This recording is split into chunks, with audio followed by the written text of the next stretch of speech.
साथियों, हमारे यहाँ हमेशा कहा जाता है कि भारत की आत्मा गांवों में बसती है, लेकिन सच्चाई यही है कि भारत के गांवों को उनके नसीब पर छोड़ दिया गया, उनके ही हाल उनके हाथ छोड़ दिया। शौचालय की दिक्कत सबसे ज्यादा कहाँ थी भाई? गांव में थी। बिजली की परेशानी सबसे ज्यादा कहाँ थी? गांव में थी। अंधेरे में गुजारा किसको करना पड़ता था? गांव वालों को करना पड़ा था। लकड़ी के चूल्हे, धुएं में खाना पकाने की मजबूरी कहाँ थी? गांव में थी। बैंकिंग व्यवस्था से सबसे ज्यादा दूरी किसको थी? गांव वालों को थी। साथियों, इतने वर्षों तक जो लोग सत्ता में रहे, उन्होंने बातें तो बड़ी बड़ी की, उन्होंने गांव और गांव के गरीब को ऐसी ही मुसीबतों के साथ छोड़ दिया। मैं ऐसा नहीं कर सकता हूं।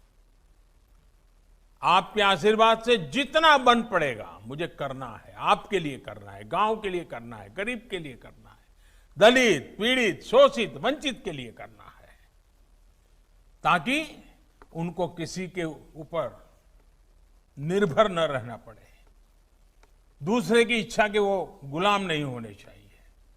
लेकिन साथियों, पिछले 6 वर्षों में ऐसी हर पुरानी कमियों को दूर करने के लिए एक के बाद एक कामों को शुरू किया और गांव तक ले गए, गरीब के घर तक ले गए। अब देश में बिना किसी भेदभाव सबका विकास हो रहा है। पूरी पारदर्शिता के साथ सबको योजनाओं का लाभ मिल रहा है।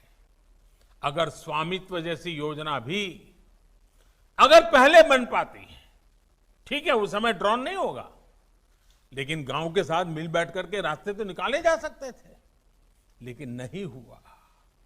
अगर ये हो जाता तो न बिचौलिए होते, न रिश्वतखोरी होती, न ये दलाल होते, न ये मजबूरी होती।